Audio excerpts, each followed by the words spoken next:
Good morning, church.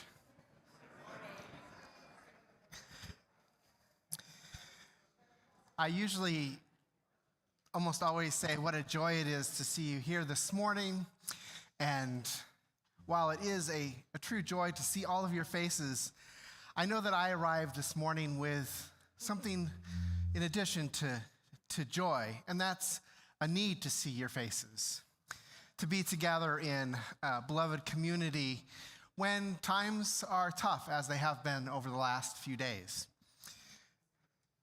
And so know, wherever you are on life's journey, wherever you are this morning, you are welcome here with all that you bring. As we enter into this sacred time, we center our hearts on this month's theme of, so appropriate this morning, practicing resistance. Yeah, our last few months' themes have been very nurturing, and this is nurturing a different way, right? As our hymn of the month, Do You Hear, asks, how do our dreams, dares, and prayers support our historic resistance to the oppressions, supremacies, and imperialism of our times? Let us rise in body or spirit together for our opening hymn, number 112, Do You Hear?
And before we get going, I want to introduce our guest musicians for this morning, Ron and Janelle. I hear most of you know who they are. And because of where our choir loft is, definitely turn around and take advantage of their presence with us this morning. Indeed, we welcome you, who you are and whomever you love and whatever brings you here. I'm Reverend Bret, and my pronouns are he, him, his. Our worship team this morning includes Lindsay, our Director of Religious Education, our guest musicians, Ron Holm and Janelle Nelson, with Linda serving as our worship associate. Autumn is our office manager, is on the tech deck this morning.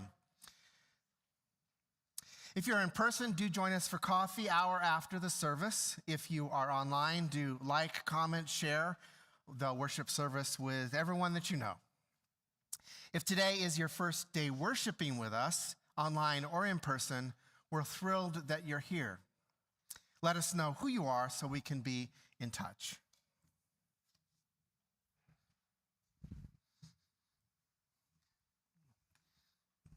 Good morning. I'm Linda Kimmel. We gather today on the ancestral lands of the Ho-Chunk and Potawatomi peoples, and we are humbled to be on this sacred ground. This land, this nation, our faith, and our lives are shaped by a complex history of oppression, freedom, resistance, migration, conflict, justice, and hope.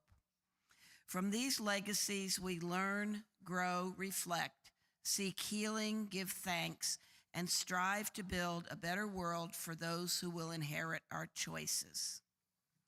Our chalice today, we gather today for worship, and as we gather, we join in our sacred ritual. The flaming chalice is a symbol of our faith, a beacon of truth, a fire for justice, and a warmth for the soul. Xander will light our chalice today. He recently traveled to New York where he saw a Harry Potter show with Tom Felton.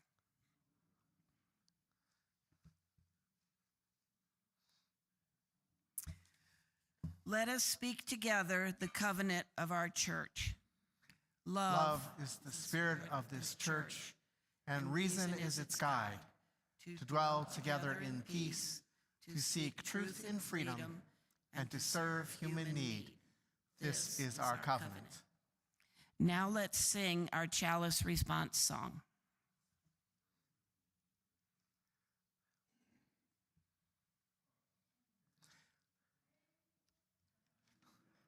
Oh, no music? Okay. Through this today, may light of reason guide our way. May beauty, truth, and joy become a flame that burns in everyone.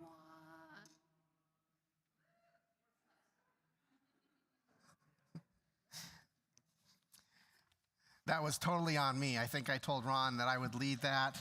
And as I'm sitting here, I'm going, what's the tune? What's the tune? I still have... Let us worship together. We gather and worship together, and we begin with the prayers of the people, the naming of joy and sorrow, the holding in heart of those we love. We hold in our hearts all those recovering from illness and experiencing maladies of body or soul. May mercy and healing attend them. We hold in our hearts our service members who are currently in harm's way and awaiting orders that they may not agree with, but know that they must follow. May mercy and healing attend to them. We hold in our hearts all those who are affected in body and soul by this conflict, this emerging conflict in Venezuela. May mercy and healing attend to them.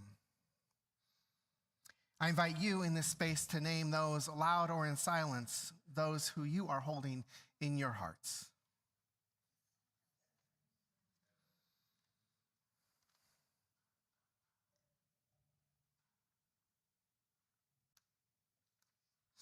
Would you turn now and greet your neighbor in fellowship?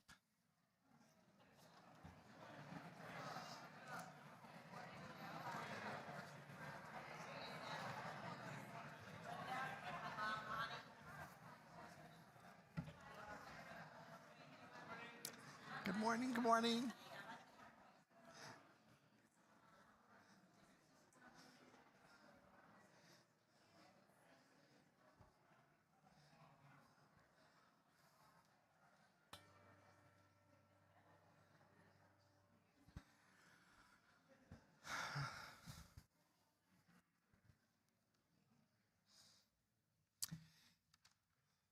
In this new year, let us be amazed. Let us search for new life and hope in our midst.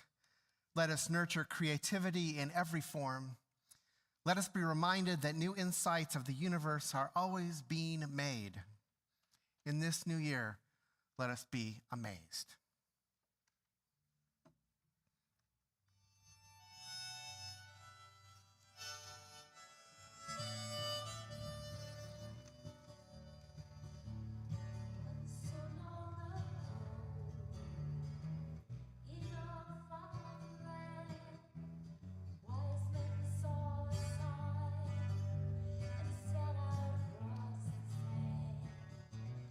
Songs of praise to sing.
Lindsay, your Director of Religious Education. My pronouns are she and her. Working with the children in the nursery today is Liz, and with our 1st through 3rd graders will be Kim and Lisa. With the 4th through 6th graders will be myself, and Amy will be with the youth today. Special thank you to our volunteers. Our story this morning is Hooray for Three Kings Day by Lori Marie Carlson. After Christmas Day, after New Year's, there is Epiphany, or Three Kings Day. My older brothers, Tito and Thomas, and I go walking in the streets the night before, on January 5th, celebrating, singing, laughing, but Tito and Thomas won't walk with me because they say I'm a slowpoke. Hurry up, Anita, they yell, annoyed. And I shout back, I'm trying. We enter the procession in our little town, dressed in colors bursting like a sunset. We're the kings, 3 stargazers, also known as the wise men or the magi. We carry gifts of make-believe gold, frankincense, and myrrh. It's fun imagining that the herbs from Mama's kitchen, saffron and lavender, are precious gifts. I especially like the smell of mint. I want to make bouquets of all of its rainy good green. On this holiday, we visit friends and family to talk about and remember the journey of the wise men who follow a star that they believe would take them to the birthplace of a child. Arriving at the house of Mrs. Rosa, we pound on the door. Is this where we can find the child? We ask, singing, and Mrs. Rosa shakes her head, which is wrapped in a silver turban. No, no, no. So we go on, but then I have to stop to exercise my toes. They tingle, and they're cramped. I must have blisters. The next house is Antonio's. He's a little hard of hearing, so we knock loudly, and his door opens. We chant, is the tiny baby here? And smile. He adjusts his hearing aid, and then we repeat ourselves, but Antonio says, no, not here. Our feet are tired, and we're very sleepy, me especially. I have to sit on the curb to rest from time to time. Tito says, Anita, you're a baby. On the walk to Pepe's house, we walk to Pepe's house. Pepe is a baker. When Pepe opens his front door, we smell butter cookies in the oven turning slowly golden and the cinnamon and oranges of Christmas punch. The child isn't here, but please, please take these. In our hands, he places little piggy cookies. Tito and Thomas say that they've had enough. Besides, they want to help Papa with some grown-up chores, so we go home. Inside, Mama hugs me. Take your shoes off, she says. I sit down and pull them off. Then, according to the custom, I place my shoes beside my bed so the 3 kings will fill them with little gifts.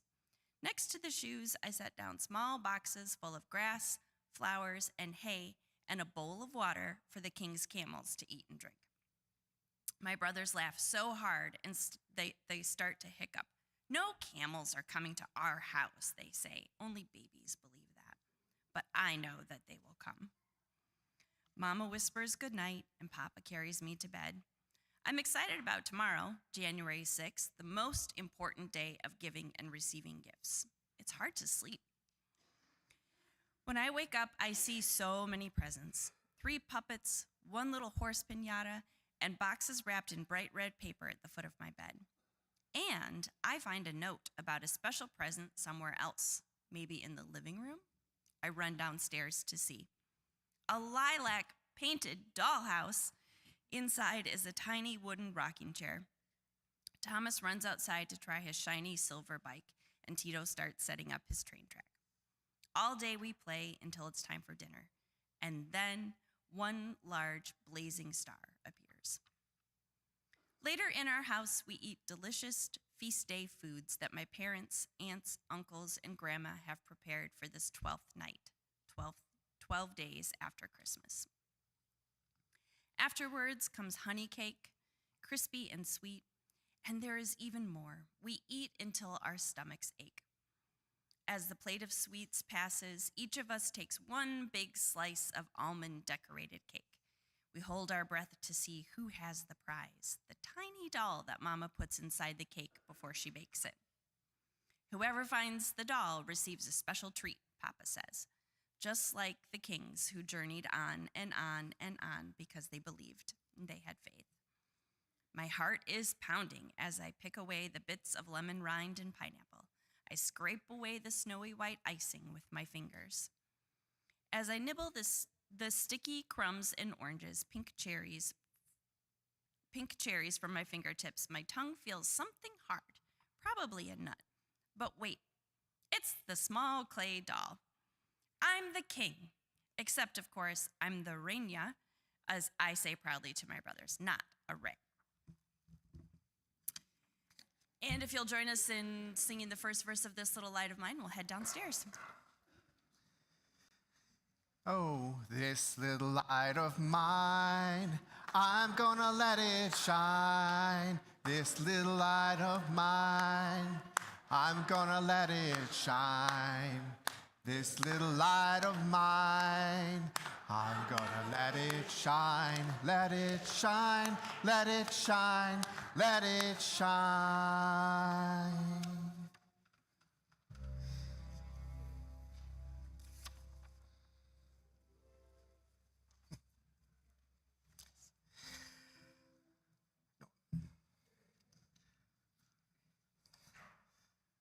No, before, I've got a few more words. I do trust a few announcements before the offertory and the carry it on. I trust that you're receiving our weekly newsletter, The Kairos. If not, be sure to subscribe and stay informed about upcoming events and activities. And this week, I'd like to draw your attention to a few things.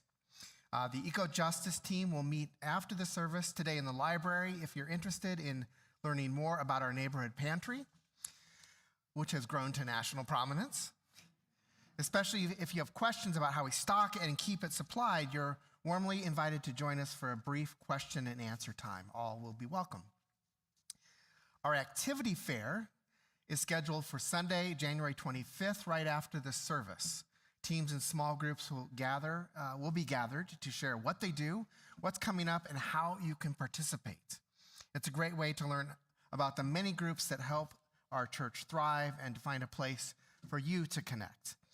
We hope you'll join us on Sunday, January 25th. And third, this is setting up our burning bowl ritual for later. I know that you've probably done this before, or you have, but in the order of service, and if you didn't get one, they're kind of spread throughout the sanctuary on the inside aisle chairs, is a piece of special temple paper or joss paper for you to write something that you would like to leave behind in 2025. I know I only gave you a little room. There's a practical reason for that, which is we don't want to start a fire. So please, as the service continues, as you listen to music and so forth, feel free to write down something that you would like to leave behind in this year. And then we will cast it in the fire and symbolically let go of those things. And if anyone does bring up other paper, I will be glad to collect it and burn it later. I'd like to invite up the Racial and Economic Justice team led by Glory and Scott, and they'll be introducing this morning's offering.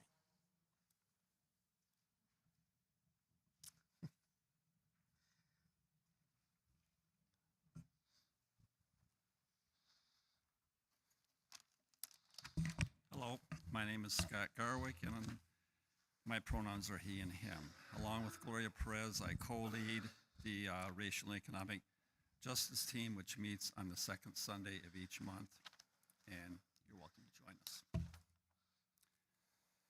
To summarize a couple of projects we're working on, we're hosting a congregational common read, and all are welcome to participate.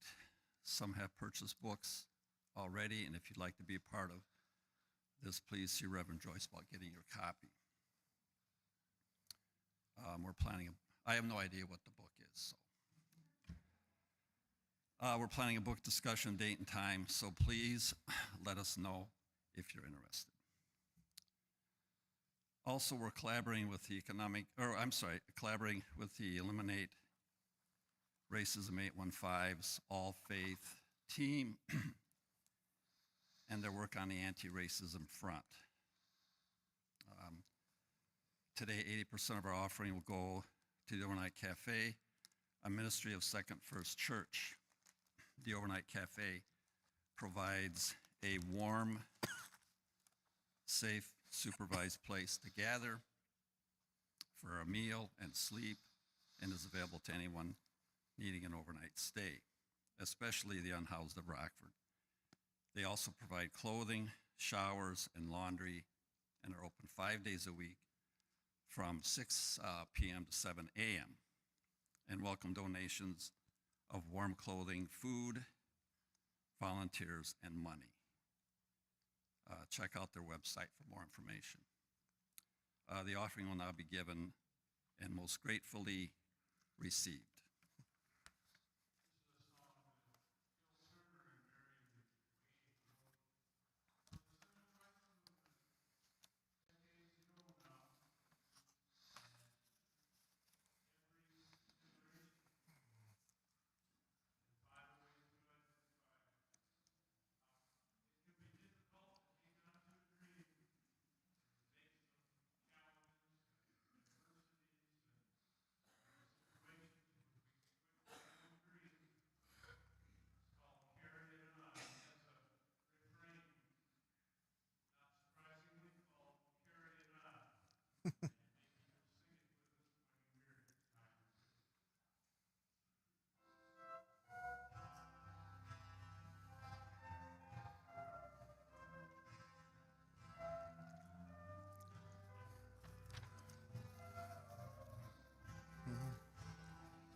I moved things around a little bit this morning, and we'll be doing our burning bowl ritual following the sermon. The sermon flows into that ritual, kind of a participatory ending to it.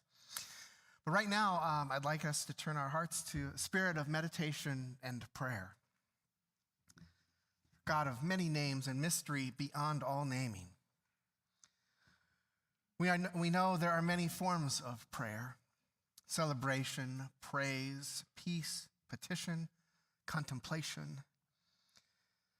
This morning, we must choose a prayer of lament for a world that continues to fall further and further from peace. This morning, our hearts are with those who have been killed this week in the latest act of U.S. imperial aggression. Forgive us for our wanton use of violence, used with so much less care than such destructive might deserves. Forgive us for abandoning rule of law, international norms, our Constitution, and the upright character we strive to embody that we hope for our nation. Forgive us these sins of war, of warmongering, of promise breaking. And in the spirit of lament, let us renew our resolve not to be silent, complacent, or absent as we bear witness to the tearing down of values we cherish. Let us vow to be attentive, to care for those most impacted, to be the voices for peace we have always been until our last breaths.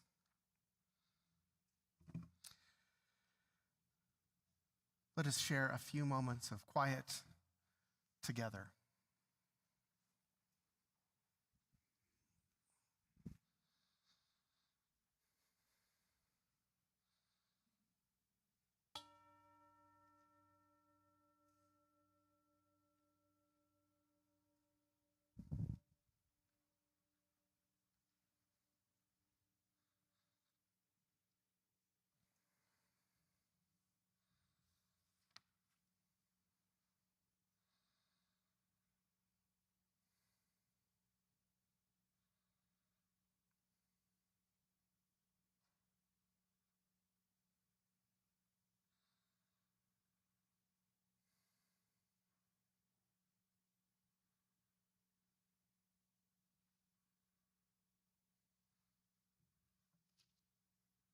Blessed be, and amen.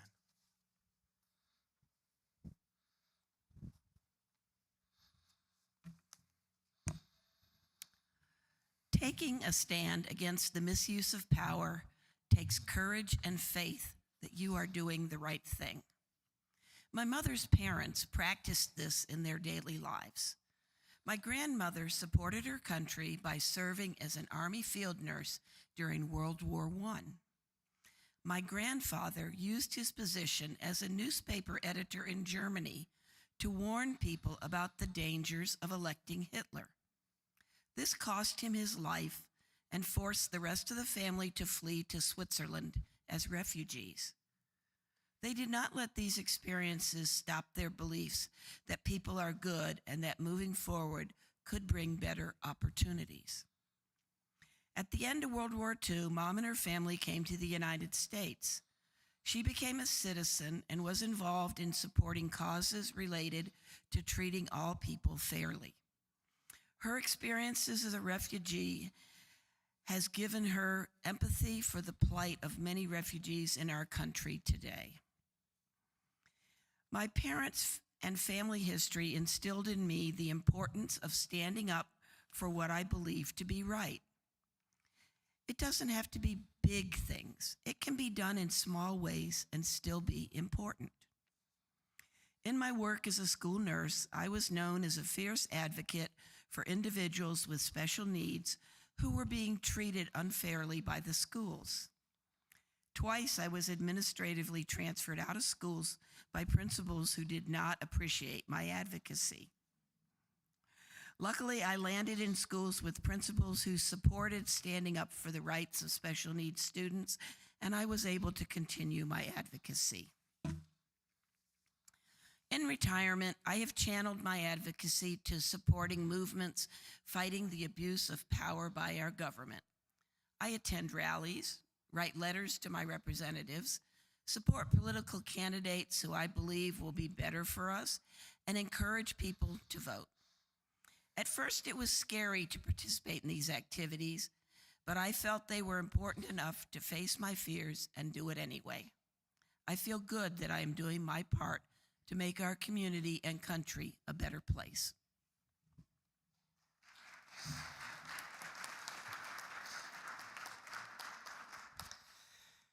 And now Ron is going to introduce our hymn, which we have sung before, but he has an interesting take on it.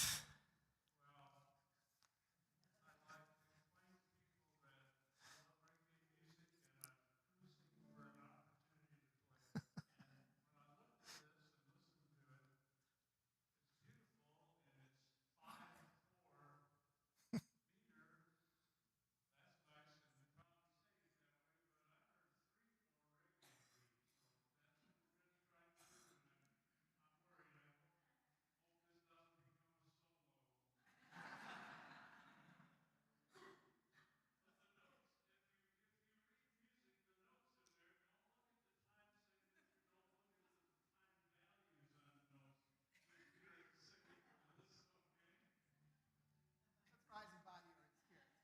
Sing on. It's going to be so much fun.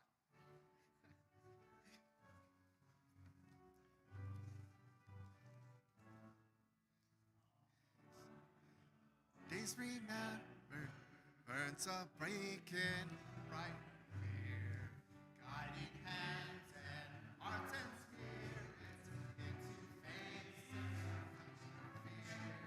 When the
I'll never hear that 5-4 again in the same way. Thanks, Ron.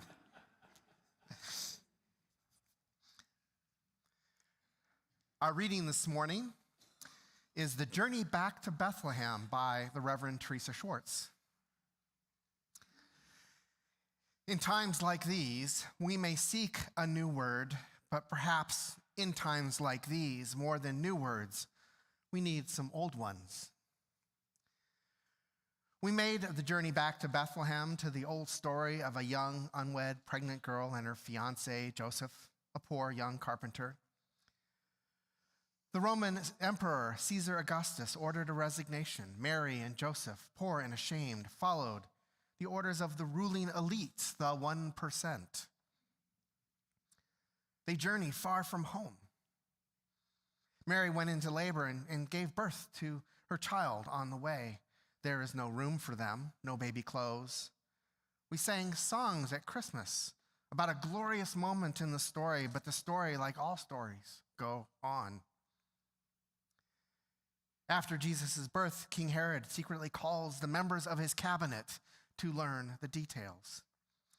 He sends his wise men to do state surveillance on Camelback. The wise men find the little family, but in the midst of their government business, they are overcome with joy and are not sure why. Something shifted in their hearts. The wise men dream a dream to not return to the king. They leave their jobs, they leave their own country by another road. Undocumented travelers in a foreign land, they become. Then Joseph dreams a dangerous dream. He takes Mary and Jesus and they flee to Egypt, penniless immigrants running for their lives. We do not know the intent of those registries all those years ago, but surely it was the government intelligence that King Herod consulted when he made his killing orders. These are stories of darkness, but they are also stories of joy, because even in the darkness of this story, tyrants are subverted. A whole people who are poor in money and weak in spirit remember their power. They see beauty even in darkness, and they resist. A baby born in poverty becomes a rabbi with a message so powerful that we're still retelling the story today. It's a message that could not die, even when the government condemned it to death. We read our stories today on screens of blue flickering light, sounds of war and hate through fiber optic cable and LTE networks, interpreted by AI, artificial intelligence. But fear not, the story says, for here is the challenge and the hope. Can anything good come out of Nazareth, of the Harlems, Flints, or South Sides of the world? Fear not, for it has always been so, and Christmas is always waiting to be reborn. This year again, yes, sick at heart, plagued, lost as we are, let us make the hard journey. Let us make the journey back to Bethlehem one more time, for this story, for all stories, go on.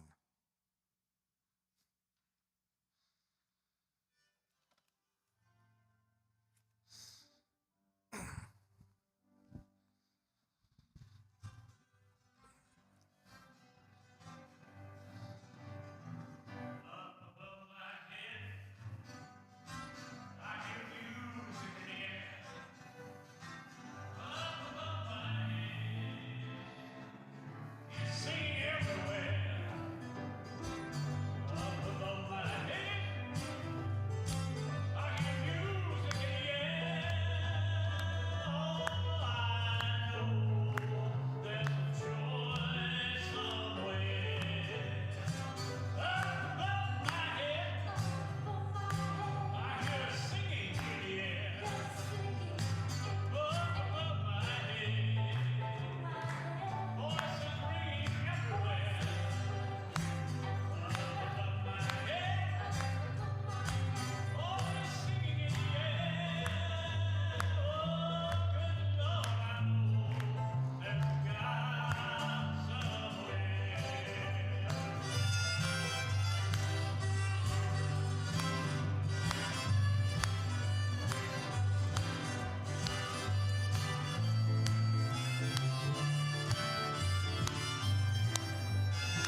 wow, the sanctuary is full this morning. Usually the first, in my experience, the first Sunday in January is usually crickets. So it's cold, you showed up.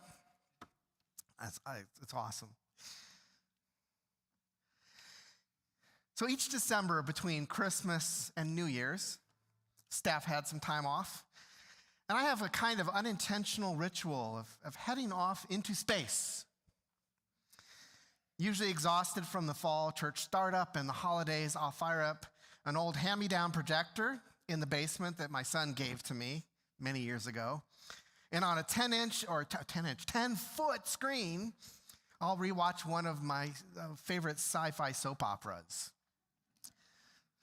The rotation includes Firefly, Farscape, Stargate Universe, Deep Space Nine, Alien. Last year was Alien. This ritual doesn't work on a puny TV upstairs. It's got to be huge. This year I rewatched the Expanse series, followed by starting back into the books that never made it to the screen. And the series very much all about empire.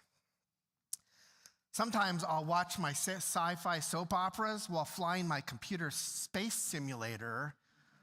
It's a one-to-one recreation of the Milky Way with up to 10,000 other online gamers at any one time. So I fly around in space while watching actors fly around in space. That's my escape.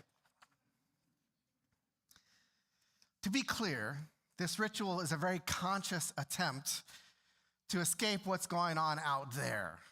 Going there to escape what's out there. Do any of you share this feeling of overwhelm following the holiday season? Maybe a few of us? Yeah, I thought. Do any of you want to secretly escape, at least for a week or two? Maybe fly off into space?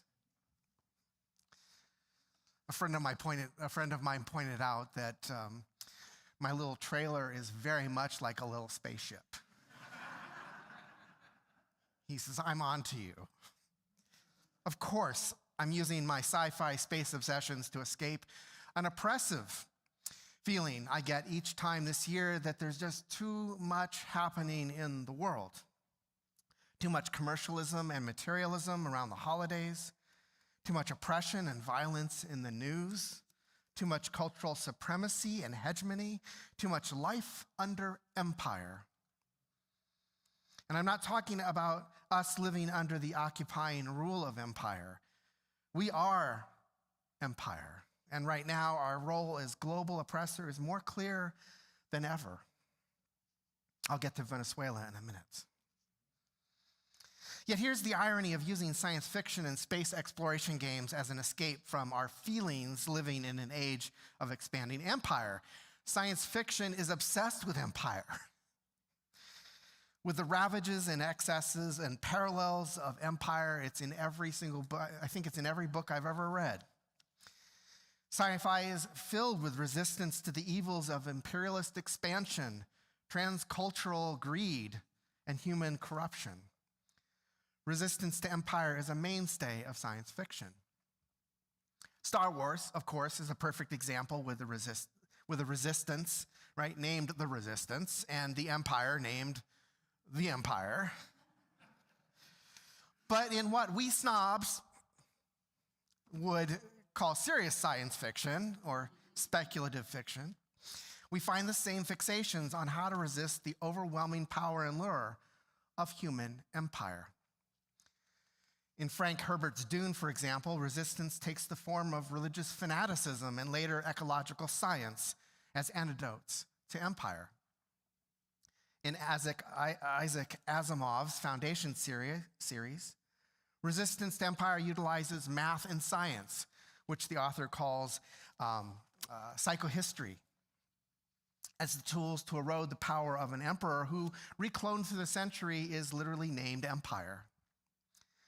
In Robert Heinlein's Starship Troopers, resistance is simply exposing the inherent violence, social manipulation, and injustice that rightful citizenship must be earned and is never a birthright. Kind of hits close to home. No survey of this topic would be complete without mentioning the patternist and parable series of Octavia Butler.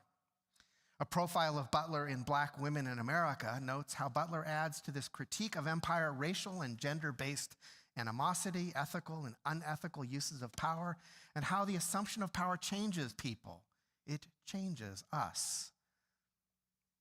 Butler challenges humanity's innate tendency towards hierarchical thinking, tribalism, caste, intolerance, and violence. One critic noted her novels are trial solutions to the self-destructive condition in which she finds humanity. If you thought the sci-fi canon was dominated by white male writers, you're right, but there are some really amazing authors in there, like Octavia Butler as well. Ursula Le Guin's another one, another favorite. Yeah. The best science fiction isn't about some shiny technology that hasn't been invented or about inventing scenario after, but it is about inventing scenario after scenario, world after world, test case after test case, in which we explore these evils of empire. The question is always there: will humanity survive our own impulses to build structures of greed, oppression, power, and spirit-crushing expansion? Will we survive? And what will be the ultimate outcome? And so even as I try to escape each year during this time between Christmas and New Year's, which just so happens to be the season of Epiphany, I'm very glad the tree did not come down before Epiphany. You're not supposed to take the, never mind. Last 5 years, I've preached a lot in United Church of Christ and Presbyterian and Episcopal churches, so like that joke would have just gone over huge. But oh no, I can't do that. I'm also wearing the wrong color stole and nobody pointed it out, you know. But even as I escape each year during this time, there's no escape from the conditions of empire. Resistance is futile, at least so far. As I've mentioned before, some awful piece of news coming out on a Friday or Saturday night often has me scrambling to rewrite my sermon. You've seen that happen before. That one's gone. This week, the news played right into everything I had written. It was all right there. Here we are again, invading another country, this time Venezuela, for oil. The president said yesterday that the United States will run Venezuela until a safe transition takes place, and we will be very strongly involved in Venezuela's oil industry. If you want to see the origins of this conflict, look back to the oil companies that were in there and Venezuela. Yeah, so that's this whole thing. To say it's not about oil would be untrue. As if to emphasize this isn't about drugs or elections, but expanding imperialism, Secretary of State Rubio said Cuba should also be concerned following these strikes. Cuba has little to do with global narcotics, but is sitting on a reserve of 124 million barrels of oil. Secretary of Defense Pete Hegseth just had to point out that America can project our will anywhere, anytime, the coordination, the stealth, the lethality, the precision, the very long arm of American justice. They're all on full display in the middle of the night. Welcome to 2026, he said. America is back. And by America, I believe he clearly means American empire. I don't think I've quoted the news this much in quite a long time, but it knocked me off my rocker. And what does this have to do with Epiphany, the season of Christmas spanning 12 days between December 25th and January 6th? I put there the Epiphany story of the three wise magi right there with all great stories about resistance to empire. In the overall context of the biblical story, we know that the people of Israel, so looking at the entire history of the Hebrew people, we know that the people of Israel moved from being nomadic peoples to being empire builders themselves. culminating with the united monarchy under King David. Following the rule of Solomon, the united monarchy was conquered by a series of other empires: the Assyrians, the Babylonians, the Persians, the Greeks, the Byzantines, and the Romans. And so we pick up this larger story of empire with the three magi traveling in a time when the Hebrew people are living under Roman rule. After being given a secret spy mission by Herod to report back the location of this threat to his imperial rule, the Magi come to the house where Mary has given birth. The Magi bring this baby gifts of gold and frankincense and myrrh, but the baby really doesn't need any of that, right? But it does establish in this story that this child is worthy of the gifts of royalty. There is a threat to Roman rule afoot, a resistance to empire nobody yet understands. As the story unfolds, we learn this resistance is not one of weapons and violence, but of love and intercultural acceptance, of care for the disadvantaged and the outcast, of resistance to religious hypocrisy and power. The story of the Magi, as told in Matthew, is an alternative account to the nativity story in Luke. It's the Lucan story where Jesus is nestled in the manger, surrounded by animals and adored by shepherds and angels. It's so sweet and pastoral, right? And the stories all get blended together in the Christmas pageant. The shepherds, the Magi, Herod, Augustus, camels. But each of the Gospels tell a different story. Mark and John begin with prophecy and Jesus' adult baptism. There's no baby in those Gospels at all. In Luke, we get the manger and the whole no room at the inn. But in Matthew, the one with the three magi, we get a very different story. There is no manger. Instead, when the magi get to Bethlehem, they simply enter a house. It was most likely actually a cousin's house to see the child with Mary. And they kneel and they pay homage. The Matthew story is focused on the relationship between Herod, representing empire, and Jesus, the embodiment of resistance that offers a world of hope, who offers to the world hope and love. The Magi are caught in the middle of this tension. They were just following a star. Kind of works for today, doesn't it? And Herod historically was a tyrant.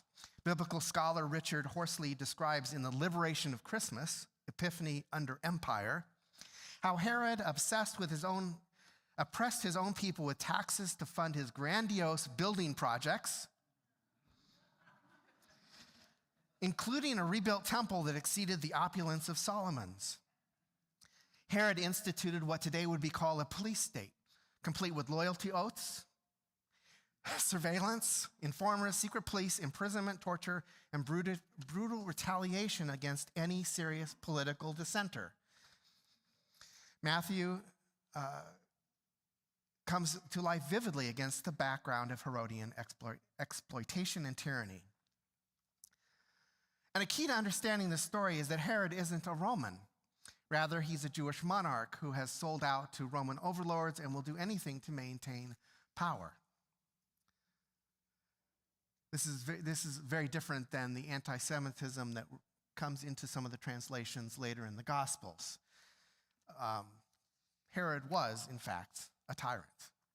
You can almost hear Herod saying, I did it all for you. I rebuilt the East Wing. I invaded Venezuela. I suspended rule of law for you because I'm one of you, for you.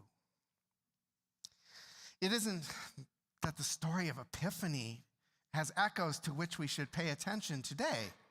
It is the story of today. It is the age-old story repeated again and again of resistance in the context of fear, of hope in an atmosphere of oppression, of love winning against hate. To quote Reverend Scott, a song who was here, again, we were made for these times. I should just make that the theme of the year. We were made for these times. And this is what makes the real story of the Christian scriptures so subversive. I'm often incensed at the corruption of the Christian story at the amnesia of the church regarding its foundational message. I just finished a book by Paul Strathern on the Medici family's 4 Renaissance popes. Strathern discusses at length how the church itself became an instrument of empire, corruption, insatiable expansion, and an instrument of violence. And that's why I'm so drawn to this Epiphany story. It reminds us that the story of the church is a vast corruption of the promises found in the Gospel of Matthew's account of the Magi. The institution versus this message. The Magi return home, it says, but by a different route.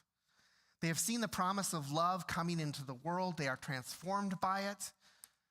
They go out from their homes one way, they are transformed, and then they return a different way. They decide not to return to the halls of power where they would certainly have been materially rewarded. Instead, they just go home by this different way. Maybe this is the impulse I feel each year after Christmas, to hide out in my basement lair with my sci-fi stories of empire, pondering the meaning of what it means, armed only with the voice of love to resist the march of empires. You see, this question of resistance to empire, from the gospel narrative to speculative science fiction, is a perpetual choice that we must consider. Will we spend our lives succumbing to the violence of our times, or will we always choose the side of love? Will we be dividers or peacemakers? Those who harm or those who heal?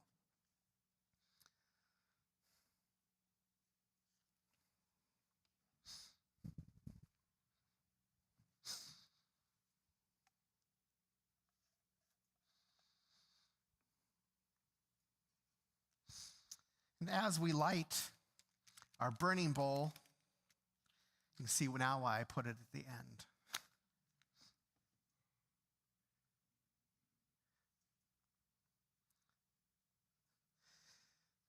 As we light our burning bowl and ponder the meaning of this season, I invite you to consider something about empire that you wish to include in the burning. You probably put an intention or something on your paper, but I invite you to add something about the tensions that we all feel, that we must feel, that we have to feel, because we feel. Maybe it has something to do with your distant role in the oppression of others. Maybe it is the hate for Herod that you must leave behind so you can focus on the love that saves. For even that hatred in our own hearts is something that we're invited to let go of. That's part of the story too. Maybe it's a regret from last year that holds you back from the good intentions of this one. Whatever your words, whatever you've written down, let's cast them in the fire together and let us leave them behind together. And I also have a gift for you this year. As you come up, I have some, they're called angel cards that somebody gave to me, and I didn't know what to do with them. I'm like, I'll give them out as presents. But on each of them is a single word of intention for the new year. You don't get to pick it. The idea is it picks you. And it's something that you might really wrestle with, like, what? Just ponder it. Put it in your heart and wonder, and why did I get that word? Is it just serendipity? But anyhow, I'm going to give those out. I hope I didn't know there would be this many people this morning, so I hope I have enough. If not, I will owe you one. So let us do our burning bowl ritual. Come forward and let us cast our regrets, everything we want to leave, into the fire.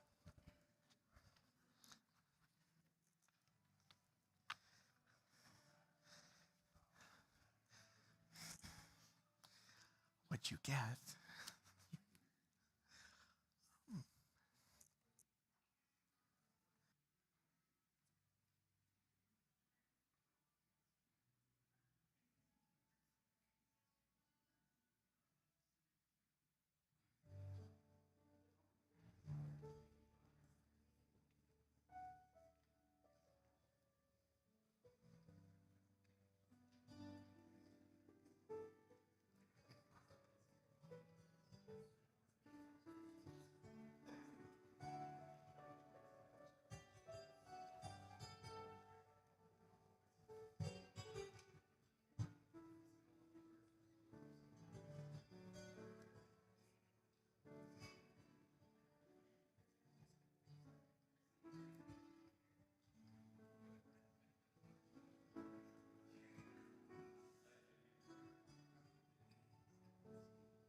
body or spirit for our closing hymn, Wonders Still the World Shall Witness. Thanks so much for accommodating our 3/4 reggae interpretation of your 5/4 song. This is another, this song just begged for reggae music too, but this is straight time, just pretty much like on the page. It's just that, well, you'll hear it. Oh, yes. When we were arranging this, what came to mind was the Beatles song, Obla Di Obla Da. And that's not the melody we're going to use, but we are going to use the introduction. And we hope you accompany us on that. The introduction, if you remember, some of you look like you might remember the Beatles. They were a popular group not too long ago. But it went bump, bump, bump, bump 4 times, I think it was. And then it went 1, 2, 3. Bump, bump, bump, bump, bump, bump, bump, bump, bump, bump. 1, 2, 3. Okay? That's it.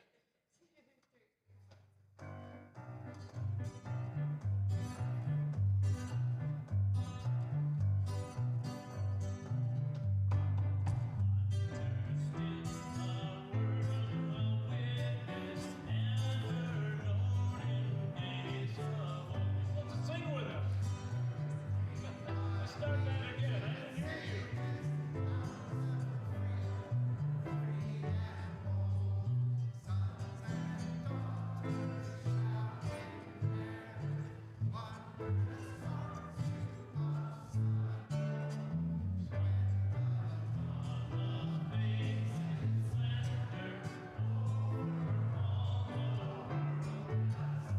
we go.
Oh boy, stodgy hymn no more. Oh. And now, while I invite somebody to come up and, well, that's right, you're going, okay. But not the light of truth, the warmth of community, or the fire of commitment. We will carry those together until we are together again. I invite you to join hands now for our closing blessing. If touch is uncomfortable or private for you, please keep your hands where they are, trusting that others will respect your choice. Now the work of Christmas begins by Howard Thurman. You thought I forgot it. When the song of the angels is stilled, when the star in the sky is gone, when the kings and princes are home, when the shepherds are back with their flocks, the work of Christmas begins to find the lost, to heal the broken, to feed the hungry, to release the prisoner, to rebuild the nations, to bring peace among the people, to make music in the heart. Now let us sing our closing blessing together.